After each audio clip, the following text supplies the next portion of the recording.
Hail you Warhammer players and welcome to the Yob. Today you have me, Jeremy, all day 40k Nakano, and with me is my buddy Darby. Darby, tell us about yourself. Hey guys, my name is Daryn, but most of the community knows me as Darby. I'm from the Pacific Northwest as well. I'm located in Ellensburg out of the Pacific Northwest Warlords. We run quarterly GTs and majors out of the central Washington. And yeah, I'm just a dude who likes talking about orcs and talking about demons. That's right, and he likes to bring interesting builds typically as well. You're one of the people who's been pushing Nurgle demons for a really long time when they weren't very popular, and that's the kind of stuff that I really like about you, buddy. If you ever happen to see Darby at an event, hear Darby at an event, go talk to him. He's a really fun guy. So let's jump in to what we got going on right now. What am I working on right now? Nothing. I've built a jet bike for my Samael, but I have to I am going, not necessarily have to, but am going to move here in the next month. And I'm so busy with tournaments coming up this weekend and then like a week and a half later in Vegas that I can't start anything new because I'm starting to take more time when I paint. And it's just too much. It's just too much. Like right now, I need to get my stuff packed and get settled. So no hobby projects for me. What kind of hobbying are you doing right now, bud? I'm more mentally preparing for the great onset of 20 Ludas and 12 Tank Bustas that I'm going to have to paint before Squig City next month. That's right. And Squig City's a GT out where? It's a major out of Pendleton. It's maxed out right now. It actually has 2 golden tickets for Worlds that are going out as well. He got them this year. Awesome. But it's based out of the, I think it's called Wild Horse Casino out of Pendleton, Oregon. Is there any prize support going to the people who win golden tickets in terms of like helping pay for airfare or anything like that? Yeah, I think it's there's a $500 voucher for plane and housing. Oh, that's awesome. But he got like prize support from like Baron of Dice and like all these other guys too are going to be there. I'm actually pretty excited. I missed out last year, so it's going to be pretty cool to be able to go and even. There might be a couple like live streamers there streaming the tournament as well. Nice. That's awesome. Yeah. I really wanted to go, but 3 GTs in like 5 weeks is, I think, a little heavy for me at this moment. But I would have done it if I could. So there's that. Yeah. But it's going to be a fun time for sure. Absolutely. Now, you happen to have a very fun hobby style that I appreciate, that you tend to bring like your trucks, for example. They're just a bunch of toys from other games that you've brought in and painted. I personally love that kind of stuff. Tell us about how you approach the hobby at all. I'm curious. So I kind of know my limitations on the painting side, as in the fact that my ADHD does not let me focus too much on the fine detail. But I do care a lot about my hobby score, so I go into the other area that I love, which is the kit bashing part. And those toy cars that I find are a lot cheaper than a GW truck kit. You're absolutely right. So I like there's one truck he's talking about is I found a model.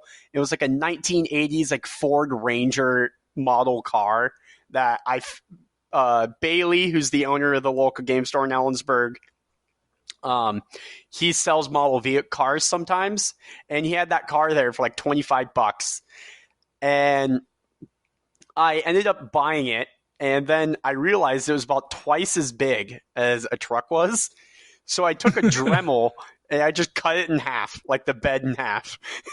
Yeah. And I was like, yeah. Truly an orc at heart. Yeah. I was like cutting it and then putting my truck next to it. And I was like, yeah, that'll about do. So then I just have like mounds of sprues, of orc sprues, because like a true orc, I can just glue stuff together and it'll work. Mm-hmm.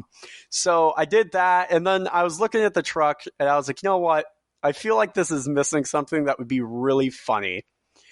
And I was like, I live in Ellensburg. It's a little bit more of a redneck, like hick town, and you always see these guys flying American flags Of course. on the bed of their trucks. So I was like, I have an idea. So I green stuffed a flag, and I wrote MAGA on it in green, and then I wrote "Make Armageddon Green Again." Oh, there you go. And I was like, there we go. This is the perfect amount of like towing the line between funny and maybe this is a little too far. But yep. It's just enough satire to make it interesting. Yeah. And dude, that's awesome. It's the perfect orkiness. And although I will be very happy because I've taken about 2 months off of orcs and the truck gets to come out again. You're right. You're right. And today's topic. Oh, and I'm sorry for those of you who are currently missing Joey right now. He's not feeling too well, so he may or may not join us. We'll see. But that does lead us to our topic today, which is really focusing around rolling with the punches, because the orcs got something in the most recent data slate, and it's called what? More Dakka? More Dakka? Yes. It's more Dakka. And I would argue it's the most Dakka. For those people who have yet to hear about this army rule, Darby, what is it? So it says, I'm bringing it up now to read it word for word. Excellent, thank you. It says, during your shooting phase, ranged weapons equipped by orc infantry or orc walker models from your army have the sustained hits 2 ability. And then, while the WOG is active for your army, ranged weapons equipped by orc infantry and orc walker models have the assault ability. Okay, so best shooting detachment in the game, period, end of story, right? Yeah, definitely. It's mainly because the real reason why this detachment is so powerful is because orcs are so cheap. Yes. Now, there's a few more incredibly crazy things. Number one, all of the enhancements are good. And number two, all of the stratagems are really good, particularly one of them. So if you were to pick out one of your favorite enhancements or two, what are they? Okay, my favorite one is definitely the shoot back one. Okay. Because there's always those people who like underestimate the power of the orc wog. Mm-hmm. And they go, oh, I'm going to shoot this squad of like crisis suits, and I'm just going to shoot like a couple small guns here and dump the rest into this other squad. So, train of thought, someone happens to accidentally tow an objective with a crisis suit, and they shoot like 2 guns at a Luda squad, and the rest of the squad at a Tank Buster squad, and absolutely demolish the Tank Busters. And they kill like 2 Ludas. For 1 CP, I then shoot them back, and I destroy the entire squad. Yeah, okay. That seems pretty good. So what? And then there's one other stratagem, specifically the one that lets you be in the WOG. Yeah, tell us about that. So that one's interesting, mainly because it's the only detached stratagem in the game that like gives you an army rule ability that just gives you everything from the army rule. Because like for instance, we can talk about like the Black Templars have the one that like give you the oath ability, but it only allows you to like use the oath that you pick. Mm-hmm. And like the Space Wolf one that like gives you like you're in the Hour of the Wolf or whatever for their like special detachment. Mm-hmm. Both those are like kind of limited on what you actually get when you use the strat.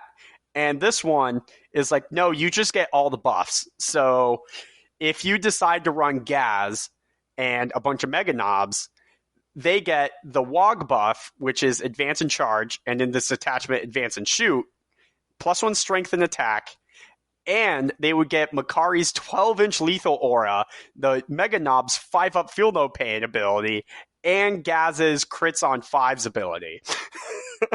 that just seems a little absurd. And it is, if you really think about it. Math says it's +1 or 2 to hit objectively across the board, right? Yeah, so it would be you would get on average 2 to 3 more lethals than normal. Well, just lethal hits period, because you only get them in the WOG. And then Yeah. and it makes it where their durability goes up about 25 to 30%. Okay. Yeah. So, for all of you out there who have yet to hear about this attachment, which I'm sure is very few of you, it is a truly on release, fairly broken tool. And we all know it, and that's okay. Orcs will get their time to enjoy it.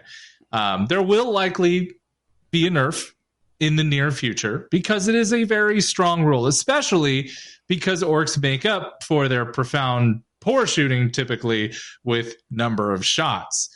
And when you crit on 6s and have when you have sustained 2, you're effectively hitting at +1, if not +2 in some circumstances, depending on what's going on. So, all that being said, as a Space Marine player, I hate this. I'm so mad. I don't know what to do.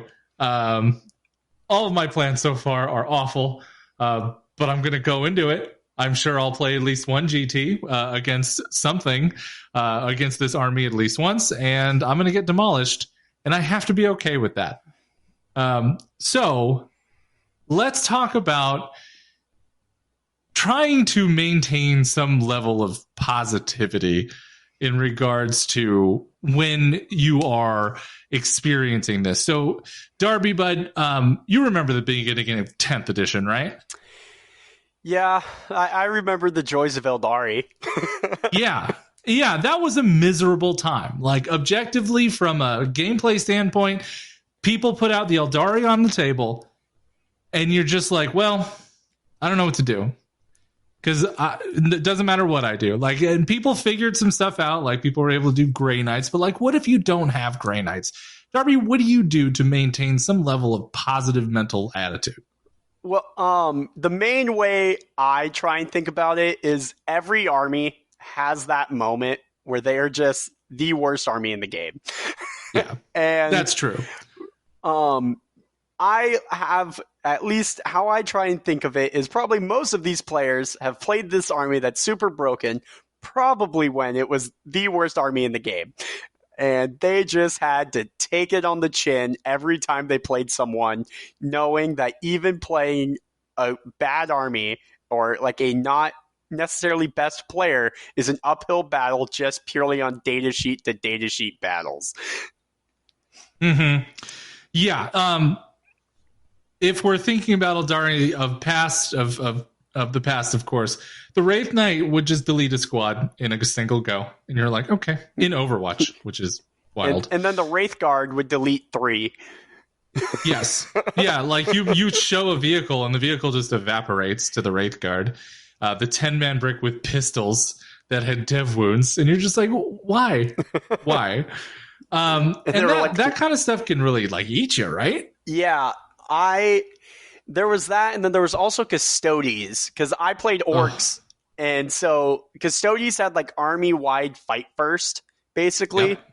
and it was like, as an Orc, like a melee army, that just, I couldn't interact. I would rather play Eldar at the beginning than play against that, because I at least kind of had a chance against Eldar, even if it was like a 10% chance. I physically couldn't beat Custodes because I would have to meet them in melee and they would kill me in response. That's right. The only army that could compete with Custodes was after Blood Angels, I think, got a considerable buff, right? To their fight on death. Custodes had it real well, and then it was just like shooting armies, because like Tau did pretty good into it because they would just shoot you before you got there. Right. And like Necrons and things that could withstand the attacks. Mm-hmm. But Orcs just couldn't. But yeah, Eldar was normally my game plan. It actually worked once. Was I push my army forward and I hope he can't kill me all before I can get there. Hope. Yeah, and like Tacoma Open, I won a game against an Eldar player because he killed my battle wagon that was full of Mega Knobs, and it exploded. And for orc players who don't know, for people who don't know orcs, the index detachment had a stratagem where if a vehicle explodes, it gets to move its full movement, disembark your models, and then explode on your opponents. Oh, so you had Mega Knobs in his deployment zone. Yeah. So the moment that happened. Okay. He still hadn't. The only thing I put out in the open was the battle wagon. And he blew it up with the Wraith Knight. So the Wraith guard hadn't shot yet. So I moved it 12 inches and then got all the Mega Knobs out behind a wall in his deployment zone where he couldn't shoot me. Yeah. And he kind of looked at the board and he was like, did I just lose because of that? And I was like, yeah. You might have. I think you did. Because then in that time, like Jeremy said, I run goofy things. I was running a 20-pack of boys with a War Boss and Weird Boy. And I jumped it up in the WOG and then moved the Mega Knobs in. And I had like a squad of Flashkits with Captain Badrock. So from the Badrock squad of Flashkits and the boys making their charge, I killed all the Wraith Guard and the Mega Knobs killed the Wraith Knight. So that's incredible. He just lost his army in one turn. And I was like, this is perfect. Look, you know what? He deserved it. Yeah. At the time. And that's, you know what? That's one of those things. Now, I guess my next question is, was he a chaser or was that his army and it just happened to be good? The dude said, it was an older dude. He was like, I've been playing Eldar since like 4th edition. He was running a Falchion, which is now a Legends model. Wow. But he was running a Knight, the 10 Wraith Guard, and a Falchion with like the giant crystal turret. And I was like, dude, this is awesome. And he was like, yeah, I refused to run like the perfect meta. Like I ran the heart of it, but he was like, so you got to go into like the perfect like fellow opponent, somebody who approaches the game with a not dissimilar mental attitude to you in terms of you want to enjoy the game for the units that you want to play with, right? Yeah, and it was awesome. The dude, like after the game, we were sitting there talking about like in 8th edition when like Eldar flyers could get like -4 to hit, and they just couldn't be shot. And like it was a great game, but yeah, I definitely told him at the beginning of the game I was fully prepared to lose. Knowing that I was going to probably lose to Eldar because I played that matchup like 5 times against one of our teammates, Nick, and I was just like, yeah, mathematically, there's just not a way I should win this game.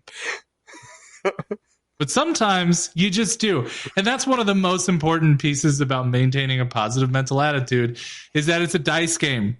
No matter what the math says, sometimes crazy stuff happens because of dice and rules. And people forget stuff all the time. So that no matter what, you could be in that situation where you're like, I'm just going to lose unless this thing gets shot out in the middle. And I roll a 6 for it to explode. And I could just drop off one of my most dangerous units in your deployment zone. And it's now unshootable. Right? Yeah. And it's kind of like I always say when I play games, you know, sometimes the secret to winning Warhammer is just roll 6s. Because if you roll 6s, you normally win. Turns out that is a very valid strategy. Unfortunately, not one that you can actually rely on. Yeah. If only you could. And the only people that can are cheaters. And that's no fun. Yeah. I don't get cheating in this game. It sounds so weird. You play with plastic army men. There's no reason for you to cheat. It's so weird, right? Yeah. So something that helps me under like number one, I have a much larger trust in Games Workshop these days, which feels really weird to say, because I know that they're going to balance this out a bit.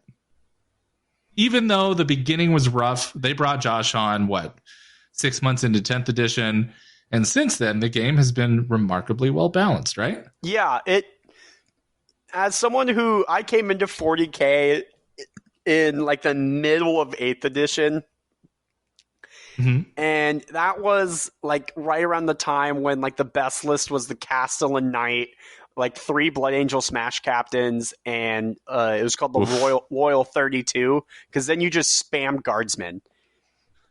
And it was also before the, like, when you deep strike, you have to be 9 inches away horizontally. In 8th edition, for the first half of the edition, that wasn't a rule. So people would Oh. measure like 9 inches up a building and then drop a captain with a jump pack and then auto make their charges because they ignore terrain when they charged. Oh, that sounds awful. Yeah. Okay. So as someone who learned Warhammer when that was allowed, 10th edition's been great. Yeah, 10th edition is awesome. I'm very happy with 10th edition. So let me so how do you feel? Let me position it this way. So do you know any true chasers? Anybody who sees, oh, this is strong and just immediately goes and buys it? Yes. No offense to my teammate, Nicholas Fromm. Nicholas Fromm. He is not rotating to it though, because he's also on Team USA, and Yes. like he has certain armies he need to practice for teams, and their team already has 3 orc players, so it's more he was like, hey, if you're not going to a tournament and I want to play orcs, can I take yours? And I was like, Makes sense. yeah, sure, whatever, dude. But he's like that. I have a couple other friends that, like, I don't feel like calling them out. Me and Nick are close enough. He knows it too, so I can. But yeah, there are definitely a couple people I know of that rotate to what's powerful at the moment. Absolutely. Now, I don't. Here's the thing: if you have the means and you have the, what's the best way to put it? The commitment to the game, where being a top tier competitor, which Nick is, in any region that you're playing in, then I have a certain level of respect for those players. It's the people who aren't good at the game, buy the army, and then you don't see them after it gets nerfed until the next super broken thing hits. That to me is the worst kind of person, who the true meta chaser that like bothers me to a finite degree. Yeah, it's kind of like the statement I said earlier. Like we play with plastic army men. It's not that deep. Nope, it's not. Or And it's crazy to me. yeah, and it's, some people just like really strive to win, which, I mean, I get that. I'm pretty competitive too, but when I go to tournaments, I'm going to tournaments to hang out with my friends most of the time. So because I know I'm not that player that's going to be like invited to go play for Team USA and go win LVO. So granted, I know I'm kind of more humble in the point where I know where my play level is. But yeah, but you're pretty consistently X and 1, aren't you? I'm pretty consistently X and 1, X and 2. And it's like I'm fairly comfortable there. I don't feel like I need to strive to be the undefeated winning majors, just because if I'm being honest, I just don't really care that much. That's good. I don't have the strive to put in that much time to do it. I'd rather just relax and play what I want to play rather than what I have to play, if that makes sense. Yeah, that makes perfect sense. And especially in your area, so out in Ellensburg, that's actually kind of a weird little Shark Tank in there, isn't it? Yeah, it's we have like a weird balance where like either half the people are really competitive and play very high tailored lists, optimized lists. The other half are people who only care about narrative. And it's great because we found a way to balance it where, it's not that guy who's going to show up with the fluffy Talon 3rd Regiment guard list playing against, I show up with my tournament Dakka list and right. I just kill the guy in the first turn. Our community's gotten really great on knowing what to expect when you go into games. So like we have a store crusade where kind of like a lot of the guys who are looking for those narrative games can find that there. And that's a chance for a lot of us tournament guys to play the less optimized stuff and still have fun. Right. While there's also like we have a Discord where we have a channel that's specifically looking for tournament practice games, where it's like the narrative guys know don't go into that channel looking for games unless you're like fully expecting to play against the heat that the army has. Which that's a really good idea, because recently I've played a couple games. One was part of a little league that we were doing that encourages you to play whatever you want, and I always just bring my competitive stuff. And I played into a very fluffy like cultist list, and that got deleted pretty quick. And then I played into another friend who was playing Death Watch, and he did not have a fun time because he wasn't super familiar with the army yet, and I was very well practiced. And you need Warhammer I always find to be interesting because I was brought up on, step on the throat mentality when it comes to Warhammer. After all, it's a game with toy soldiers, and until you get beat sideways, you don't really learn the game. So I've always just taken that with me, and I realize now not everybody's into that. Yeah. So I think what you do is a good idea. Well, it's also like Bailey and Nick and all them at they call me the Great Seal Clubber of the shop. Because there's like I have the same problem with you where I played sports and athletics all through my entire life growing up. So now this is like Warhammer's became that thing where it's like whenever I play to win. Right. And sometimes I start getting into it and then I realize like, oh wow, I need to pull back.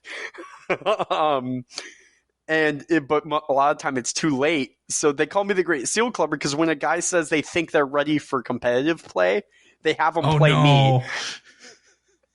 And you're not ready, buddy. And it's like, because I kind of tell people when you first get into Warhammer, like competitive Warhammer, the first thing you need to learn is to lose like a winner. Yep. Because like if you are a guy who will maul as soon as you start losing, no one is going to want to play you. And it's super important in tournament scenes to be a guy that you want to play against. Yeah. Because like even though it's a competitive game, it takes a lot of cooperation to have a good Warhammer game. Yeah. Because you need to communicate with your opponent and be like, hey, this is my intention. And if you're being a jerk, that person's not going to want to go by intention with you. No.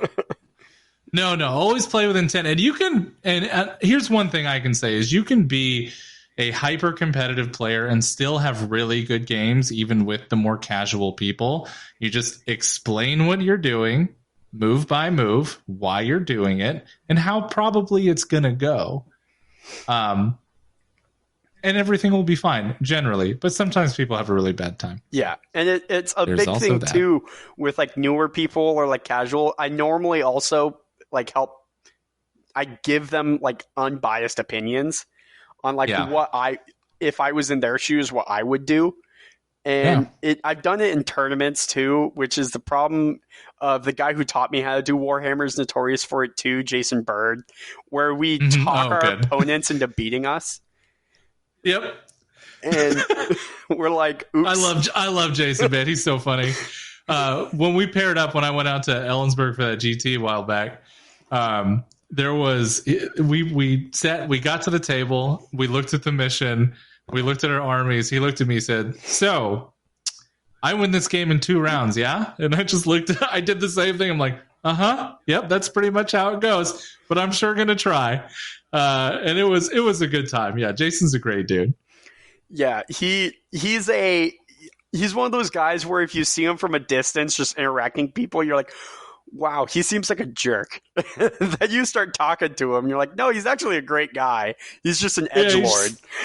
just the most welcome. He's also like the most welcoming human being. Like he will pull you into a conversation no matter what. Yeah, And that's just something you love about people. he's my favorite dwarf. He's a great dwarf, the true Lord of the Mountain. Yeah. All right, okay. Let's get back on track here. So let's talk about how to handle those like really impossible situations. Specifically, right now with Mordaka being so good, let's talk about ways to overcome it. I'm going to start with a core of a list that is awful. It's not going to work, but at least it gives you a chance. So I'm playing Space Marines. Ultramarines, let's go. They're so much fun. What I'm going to run eventually, I would have to run this on TTS probably because I don't have the extra 6-man, but 18 Blade Guard to start, I think is where you begin your crusade here. 1 Blade Guard with Calgar. That is a unstoppable group of Blade Guard, which is really fun to play. Then you have a Uriel Ventress with a 6-man for that aura, that sweet, sweet aura of no more stratagems for you, even though you only really need 1. It's fine. Everything's fine.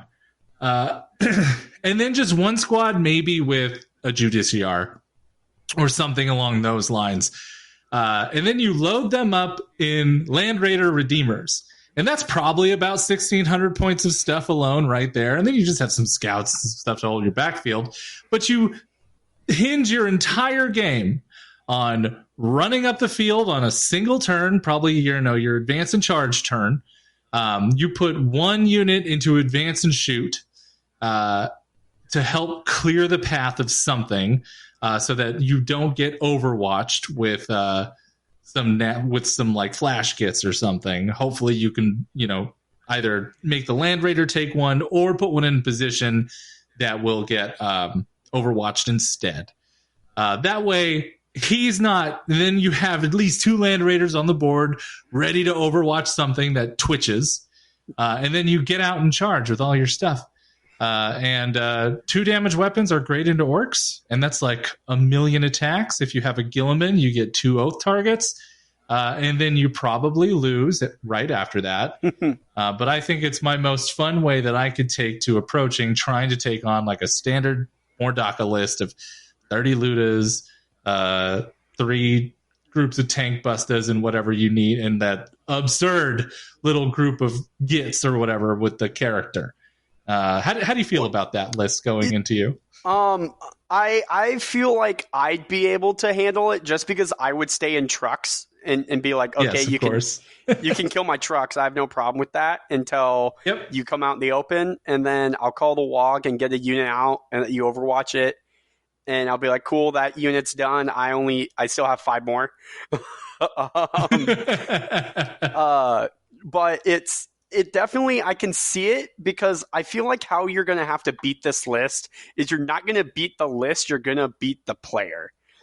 Right. And you need to just kind of throw everything at him and hope he like shuts down or panics and starts making mistakes. And it's like how I play my demon list, which you've seen me play a bunch of times. Which for you guys who haven't seen me play a list, it's 18 plague drones, a great unclean one, Rodigus, Bellicor, and now I play a Bloodthirster. And interesting. And kind of because I was running a Lord of Change, I didn't really like the shooting. It wasn't as consistent as the Bloodthirster's melee. And no, definitely not. Yeah. I just kind of push my army at you, and I put basically the 4-up Feel No Pain Guo right in the middle, Rodigus hiding behind a wall, Bellicor hiding just to where he can see me protect both of them with Can't Be Shot, and a Plague Drone Squad hiding in the corner with Can't Be Shot. And I have the Bloodthirster and 12 Plague Drones in the sky. And I go, you have 1 turn to table me, or I will win by trapping you in your deployment zone. And rude. A lot of players, it works because they shut down. Because they start panicking and they start splitting shots, and that's not how you kill that list. No. You need to do that method with orcs, because or you need to have something that can give out minuses to hit, because that's really how you cripple orc shooting, is if you make them hit on 6s, because they only hit on 5s normally. They really start to fall apart pretty quick. So pop smoke will be a strong friend to anyone who has smoke screen on their tanks for tank bustas to make them hit on 5s instead of 4s. You don't. Luckily, flash kits can't reroll hit rolls because that's an enhancement from Tactical Brigade, so you don't have to worry about that. Wonderful. The Ludas, their weakness is they have a ballistic skill of a 6+. So, but they reroll hit rolls if you're on an objective. So you have to go into that game just like you would with Renegade Raiders, where you don't step on the objectives unless you have a unit that can tank it. So you have either a lone operative who won't get shot this turn, or something that can sticky it via a stratagem that's super well hidden, or a Land Raider Redeemer or something. Like right? a Land Raider Redeemer can tank the Ludas, but it can't. The struggle with the list is what the Ludas can't kill, the tank busters kill super easily. Exactly, yeah, with their +1 to hit and wound. Yeah, and it's and their once per game extra AP, extra damage is huge. Yeah, because AP 3 is terrifying for a Land Raider. Yeah. I mean, generally you keep it in cover, and then you armor contempt it, and then it's AP 1. Yeah, and so 3-up saves. Yeah, but with sustain 2, it doesn't matter. And it's like, okay, well, you armor of contempt from the first one. Here's the second squad, and then if somehow you're still alive, here's the third squad.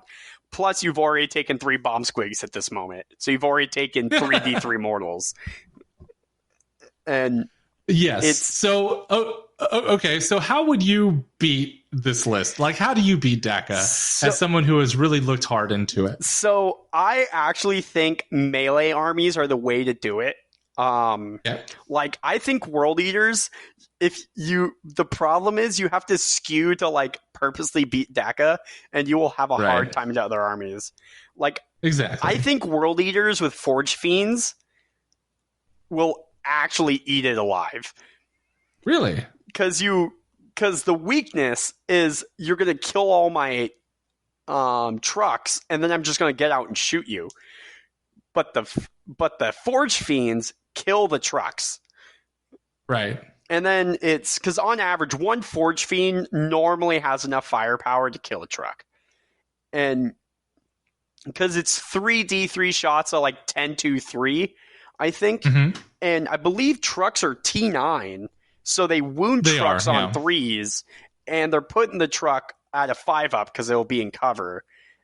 And it could kill them. Plus, just melee armies are really good because they can just tag everything, and the detachment doesn't have access to fall back and shoot. It's outside the one enhancement. Yeah. So if you can tag the unit, like destroy the trucks, and then have enough movement to also tag the units, you can beat that list pretty good. It's kind of like how you would beat like auxiliary Tau, where you just kind of tag everything so they can't fall back and shoot. And that is really where that list will start to fall apart, because that list doesn't have a whole lot of melee threat because you're putting so much of your banking on the shooting. So the armies that can clear the board in a turn and tag up everything will do very well against it. Like the Ynnari, Eldar Ynnari will do pretty good. Especially since I was talking with Nick, and with the list, his meta list that he's playing with Team USA, the point drops meant he had to drop a squad of striking scorpions. That's it. My, how lovely. And he was like, oh no, I only have 7 roadblock units now, not 8. Oh my god. And I was like, yeah, it. And he was like, but it's when they're in the hands of a good player, you won't be able to tag anything is the hard part. No. Yeah, because like you've said before, even if I kill one of your trucks, you're going to position your truck so that you could unload your unit behind walls, right? Yeah. It's basically how I plan to play it is my trucks are going to be scratching their paint off of walls until it's time for me to table you. Basically, right. So my first turn, I'm probably going to move up. I'm running 6 trucks like a true distinguished gentleman. And I'm pretty sure there's a different word for that, but okay, we'll go with distinguished gentleman. And I'm basically going to have all my trucks up against ruins for the most part. Maybe with one truck out in the open as kind of like a sacrifice of a you have to deal with this truck now type situation. Right. And if someone decides like their crisis suits run out, they blow up my trucks. I then have enough disembarking room to jump the whole squad behind a wall in a ruin so I can't be shot by the rest of the army. And then when I call the WOG, I can advance and charge out of the wall and kill all the crisis suits. And that's kind of how I'm going to play most games, is kind of like cagey pedal to the metal, where I can just fly up the board but still hugging walls in case I die to be able to jump behind them. Yeah. And really, when it comes down to it, go turn is 2, right? Most of the time, go turn is 2. Certain armies, you can make an argument for go turn 1 or turn 3. Okay. Like World Eaters, I normally WOG in the first turn. Fascinating. Okay. Because most World Eater players just run at you the first turn, and I want the feel no pain. I want the invuln. Right. Now, I actually haven't played World Eaters since they changed how the WOG works. So I think it's different now, because it used to be at the beginning of the battle round. So I knew if he was going first, I'd use it to defend myself. Mm-hmm. Now, I still think you can make an argument for second turn. But 99% of the time you call the WOG in turn 2. Makes sense. It's like those players who are like scared and hiding completely back in their deployment zone. Turn 2, you can't really see anything, so you're wasting your WOG. And then at that point, I just keep staying in my trucks, and I just kind of go like you have to come out, or I'm just going to win on points. I don't have to kill you. Right. And I definitely need more practice, because I've only played one game with more Dakka so far, but sure. I'm feeling that like it's still, orcs haven't changed. You call the WOG turn 2, and you try and kill 1,600 points that turn. That's crazy. And it's worked for me in the past, so I don't see how it's gonna not work for me now. So how many trucks do I have to kill turn 1 for you to feel even remotely nervous? Trucks and squads in them, or just trucks? Just trucks. Probably 4. That's an unreasonable ask, Darby. Because it's like the important stuff is still alive. Right. Because my rolls for the trucks is like turn 1, they all run up the board. Turn 2 through 5, they become action monkeys. Yeah, they just sit on objectives and do stuff, right? Yeah, like they're the guys doing containment and recover assets and like deploy teleport homers and like the annoying actions that they just become amazing 65-point action monkeys. All right, let's make trucks cost 90 points. All right, let's go. Like, honestly, the way you nerf this detachment, I honestly think is you make the WOG strat 2 CP. That's, for starters, yes, the most important thing to do. So that needs to be 2 command points. And then the main thing is just point increases. But the hard part with that is you're not fixing the detachment. You're just kind of screwing over every other detachment. Yeah.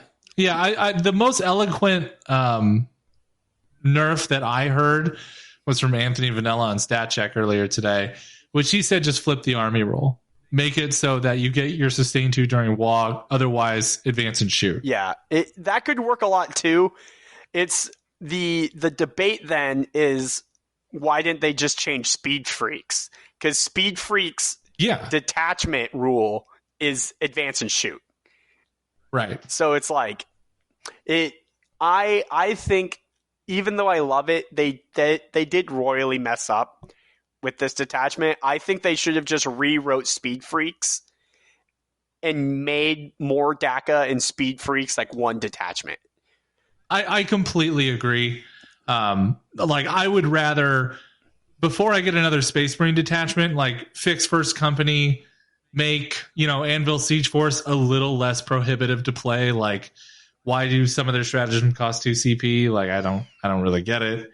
So yeah, no, I completely agree with you. They're just releasing detachments for the sake of it at this point, and they're getting almost watered down, like, in the sense that they're just putting the most obvious stuff into it, and then everything else just kind of gets left in the gutter. And I don't understand that. Because it's like, you haven't seen, you probably don't even know what the Beast Naga detachment does, or the I do. Like the Speed Freaks detachment, because you never see them. That one I don't, because they're bad. Like the Speed Freaks detachment. Like I've played so many games of Orcs, I have to look up what Speed Freaks does. Speed Freak, so any Speed Freak unit from your army, which are like the buggies, the Coptas, all the planes, they get advance, fallback, and shoot. Mm-hmm. That's it. But like all the Speed Freak units are terrible. So you don't see it. Well, I got something similar with Dark Angels, which is the bike detachment, the hunter detachment, where all mounted units get advanced fallback and charge and shoot and charge, and when that detachment came out, we still only had the 2 mounted units we had access to, which are Outriders and then the Ravenwing command squads, which are not good. So yeah, one of my friends, I want to play it. It sounds fun. One of my friends is trying to make it work right now, where he's running like 18. Are they Black Knights, the bikes with the plasma? Yeah, and he's running like a bunch of Outriders. And like I saw it at the tournament this last weekend I went to, and I was like, man, props to you, dude. This list is terrible, but like, props to you for trying. Yeah, I'm trying to make it work really bad too. I have I have less bikes in my variant. I think I have 9 total bikes. Well, 9 squads of Outriders, each with a Melta ATV. I have Samael, which is why I'm building one, who will kill anything. He is very strong. And then a bunch of like normal Gladius units otherwise, like Vindicators, Reapers, Ballistus Dreadnoughts, to run around and do stuff. And it seems okay, just because the bikes are battle line, which makes them, better action monkeys when it comes down to it. But, I mean, it's not sustain 2 for 5 turns. Good. Yeah, exactly, which is... The problem this list has is it's just because how you said orcs kind of their bad shooting makes up for more shots, and they have high damage output because of the fact that they're all casino cannons. If you hit, you do a lot of damage. But the problem is the same problem we had when Captain Badrock was around. It made the bad shooting too consistent. Mm-hmm. And that goddamned pirate was just too much. Yeah. Way too much. And then they blessed us with an enhancement. Yeah. And then they got rid of so many of your natural predators. Like, they got rid of Wartbane's ability to do any indirect indirect into you, which that indirect into you would actually be really good. They got rid of Slanesh, like punted that whole thing into the sun. Bridgehead, they also just punted. Bridgehead, exactly. So they just straight up said, okay, we're going to nerf all of the armies that would naturally hunt and kill orcs, and then give orcs the best detachment. And it's just there's one guy who's not affiliated with like the balance team who's just like has a vendetta against them, I think is what it comes down to. Still in the Games Workshop basement. He's still upset that we didn't get he hasn't gotten Dakka since 8th edition. I'm gonna make it happen. Yeah, and someone snuck it in right at the end. Someone said, let's make a Dakka detachment, and he was like, this is my chance to get revenge. Yeah, exactly. He sent it over to the marketing team without asking, and the marketing team was like, yeah, this will sell. Yeah. And then it just got processed into the general outputs, and somebody was just like, that shouldn't have made it out. What are we doing? He's good. It's probably the same guy that made the rules for the buggies in 9th edition. Yeah, it's that guy, for sure. He's just in love with abusive orc shooting.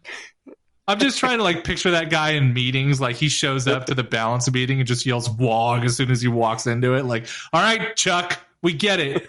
Yeah, he's the guy who sits in the corner with like in all the memes where it's like where like the pathetic memes, and it's like the guy with the cloak in the corner when like the other two guys are talking. Yeah. Where it's like the other two guys are like, orcs are in a really balanced spot with tactical brigade, and he's in the corner like, they're not good enough. No, I want to bring a Stompa. Like, oh, come on, Chuck.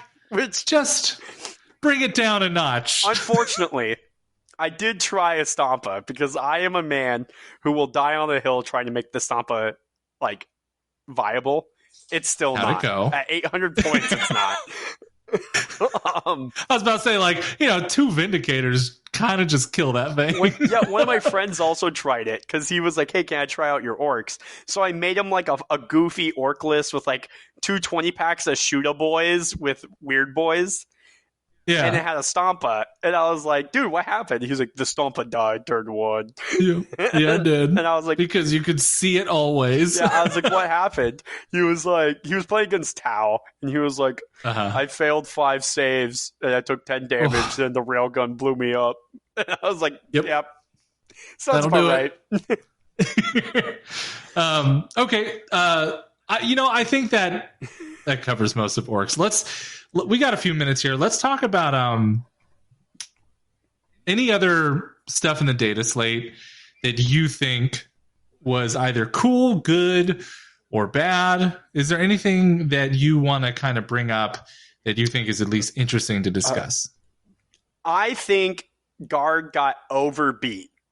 It's the same thing that happened to orcs when the Codex came out with Bully Boys, where they changed abilities and points, where they need to pick one or the other. Is definitely my opinion on Guard, because like Bridgehead was powerful, but with how they rewrote half of the stuff that they do, renamed the detachment, like reworked how the detachment works, and raised the points of everything. So they just made Bridgehead like unplayable. Yeah, they kicked it. They looked at Bridgehead, they looked at Slaanesh, and said, nah. Yeah, and just kicked them both into the sun. I would have much rather just have more balanced versions. That's it. Just give them the cool, like let everybody have cool stuff. I'm fine with an orc shooting a detachment as long as it's not oppressive. Yeah, like any detachment should have play. And they've just taken 2 of them and just thrown them into the trash can. And I don't understand that thought process. I'm also, as a demon player, I love Shadow Legion.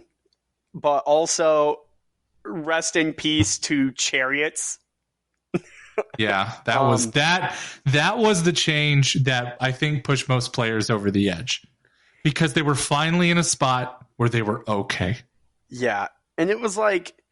it came out of like left field. It was a punch in the gut. Yeah. No one expected them to legends all the Chariots.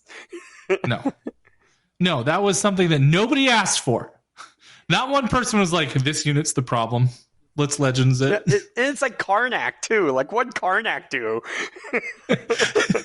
just had the misfortune of existing, I suppose. Yeah. One of my friends said he thinks what happened on Karnak's side is they lost the files. Like the molds got broke. or It something. must be. And they were like, okay, well, now we're just going to get rid of him because we can't make more. Oh boy. And Yep. You know what? Sometimes I'm pretty sure the logistics of GW just aren't good. yeah. Uh, And it's like, yeah. I feel sorry for Paul, or my friend Paul Winter. He plays Slanesh mono. Uh-huh. And he sent me a photo the day the data slate in a group chat we have, and he has a shelf that is full of chariots. And he's like, "Hey, I have a Legends shelf now." And I was like, "Buddy, Poor guy. he had max amount of each chariot." Oh no. So he's like, "Yeah, it's a great day to be a Slanesh player." Oh no. I was like, "Sorry, dude." But I suppose as a Warhammer player, though, like you just have to expect it after a certain point. I have 16 grot tanks in a box. Like, so what are you gonna do with them? Do you hope they just get like unlegended at some point? Like, do they ever do that? I play them in Crusade from time to time. Like, I'll bring them out every once in a while, but they don't unlegends anything. So like, Oh, I that's maybe sad. they'll release. I could use them as mech guns, maybe. Maybe. But I already have 9 mech guns, so it's like, Oh no. You could always make a display, I guess. yeah, it's like maybe I'll find something. Maybe I'll kit bash like some crazy orc vehicle, and I'll use the grot tanks on the vehicle as like cannons. I'll figure something out eventually. Right now, they sit in a box. It's fine. It's plastic. It could be nipped apart and added to different things. Mine are resin, but well, I'll be crazy if they want me to spend $130 for 3 tanks. Woof. Like, yeah, that's gross. The glory of Forge World. Yeah, my 3D my buddy's 3D printer works a lot better, and the molds are better. Oh no! Yeah, that is true. That is something that orcs just don't have very good of. Are just differentiate models that are different. Like there's like one monopose. So many units that are like monopose. It's just kind of hard to look at sometimes. It's like that with, unfortunately, both armies I play. Demons are the same way. Like at least the greater demons look cool because they got a range refresh like 2 years ago, 3 years ago. Mm-hmm. All the greater demons got new molds, and then Be'lakor came out in 9th, I think they remade Be'lakor. And yes, yeah, it was like, but the old stuff, like, dude, Beast and Nurgle, I love, but like Demonettes, Bloodletters, Pinks, the whole range needs updated, but they'll probably Legends all of Demons before they do that. And just kick them. Almost 1,000%. Yeah, they'll just kick them all. I have to hope for the updates to come via AOS. Pretty much, like because they look at the 40K stuff and the AOS stuff, and they're like, we can't have these players utilizing these two things between these two games. We need to figure out ways to get them to buy both. Yeah, so it's I'm just making it, but I do love Shadow Legion. Have you looked into Shadow Legion at all? I've heard people talk about it, but it's not something that I've like really put any thought into. So with the time that we have left, I can run over that real quick because I think that's going to be a dark horse for the next 3 to 6 months of potentially like dominating the meta because it's really good. Sure. Tell us about the army rule itself and the big things we have to look out for then. Yeah, because it's being hidden because of more Dakka. So yeah, just the hiding main in its thing shadow is in the army rule is the detachment cannot have any epic heroes or demon princes excluding Be'lakor. Okay, so it's a Be'lakor only detachment. Yeah, it's the Disciples of Be'lakor detachment. Gotcha. And you gain access. You're allowed to take up to 1,000 points of Heretic Codex Chaos Space Marines. Fun. And it lists what you can take. And it's like Legionnaires, any damned unit, the Chaos Lords, Raptors, Warp Talons, Chosen, Havocs, and Possessed and Masters of Possessions. That seems like a few really good ones. So like the basic Chaos Space Marine stuff. No fancy stuff like Hellbrutes, Obliterators. Sure. You can take Chaos Rhinos. No. And all right. You're allowed up to 1,000 points, and they gain the Undivided tag. And Be'lakor also gains the Undivided tag. And then, depending on your tag, you get a certain buff. Undivided gets to use Dark Packs like Chaos Space Marines. And if it is Be'lakor, he automatically passes his Dark Packs. So you just do that one every time, right? Yeah. So whenever it's just like in Chaos Space Marines, whenever you go to shoot or fight, you can take a leadership test, and you get either lethals or sustains. If you fail it, you take D3 mortals. Be'lakor gets lethals and sustains now, like lethals or sustains whenever he attacks, but he auto passes his Dark Packs. Okay. Because why not? Because why not? It's fine. It's fine. You know what? Just make that guy stronger. It's fine. Yeah. Well, they completely redid Bellacor's datasheet. Yeah. He got a huge glow up, right? He got a huge glow up. He got an extra point of toughness. His sword now does devastating wounds. Get out. In melee. They changed his Supreme Command auras, so now all of them are good instead of just can't be shot outside 18 inches. Oh, okay. Good. So they got rid of the reroll leadership and Battleshock tests, and now that one is reroll ones to hit.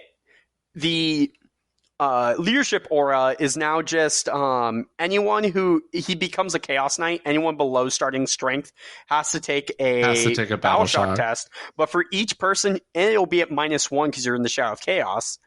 Each person who fails a Battleshock test within 9 inches of him, he heals D3 wounds for each one. Okay. So if you fail 4 Battleshock tests, he heals 4 D3 wounds. So if he happens to get charged, live, be really low, and then the turn starts, your turn starts, you have the potential to heal a bunch of times. No, since it's in your command phase, so he has a chance to. Well, it's like I charge you, I don't kill you, and then I get hit really hard in response. But then you happen to fail 5 leaderships, Battleshock tests. Oh, that's right. I can just heal back up to full. Okay, that's fun. Yeah, and then each mark gets a certain buff as well. So.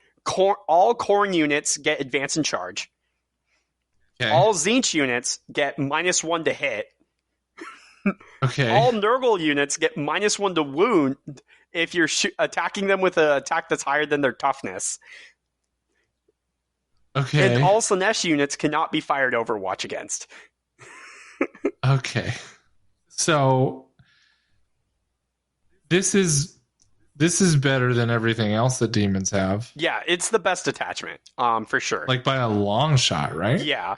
And then it also has really good stratagems and enhancements. Oh, good. So there's good. Even better. The enhancements you can put on Chaos Space Marine characters as well. Fun. So one of them can make anything a Warp Talon. So at the end of the fight phase, if it fought, and it's not in engagement range anymore, you can put it into Deep Strike. You can also put that on a Bloodthirster. Okay. So that's what I have. I have a Warp Talon Bloodthirster. That seems stupid. There's enhancement that can make anything Rodigus with the -1 OC aura. So I have a Guo with the -1 OC enhancement. Fun. And then there's an enhancement that gives a unit Scout 9. Stop it. And then there's the worst enhancement is at the start of the fight phase, select one enemy unit within engagement range of the Bears unit and roll a d6. On a 2 to a 5, they suffer D3 mortals. On a 6, they suffer 3. So you can give a unit Hellbricks like Headbutt. Okay. Which it's not bad, but it's the worst one of the 3. Man, we're walking into a meta where there's just no way to tech for it. Yeah, because it's like if you tech for more Dakka, you lose to Shadow Legion. Like easy, yeah. Right? Well, it's and then you also have to contend with like ultramarine tanks. Yeah, you have to tech for. You also have to be prepared for triple Vindy. Still, you have to tech for guard parking lot. And you also have the new Custodes thing, which is really good. Yeah, which is good and weird, which I love because I love weird things that can be good. Weird, yeah. And like Yanari, and it's like we're in a fun spot where you can't be teched for everything. Every army has hard counters right now. Yep, and it's really just depends on luck. Unless you're playing Orcs, in which case I'm pretty sure more Dakka, if unchanged, is just going to win a bunch of GTs. More Dakka is the only army I think that is good into every matchup right now. Yeah, I believe you are correct. Yeah, it's insane. It is, but you know what? I expect that they're probably going to get nerfed pretty quickly.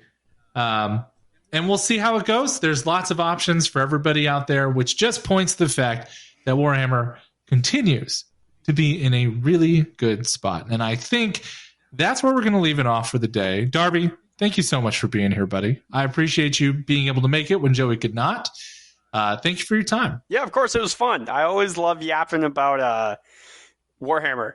And mainly getting to talk about my favorite armies. So it's great. Hell yeah, buddy. Do you have any shout outs you want to make before we end it? Yeah. I'll shout out the store where I'm out of. It's Windy City Toys and Collectibles in Ellensburg.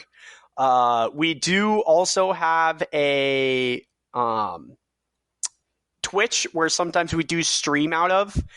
And it's just called Windy City Warlords on Twitch.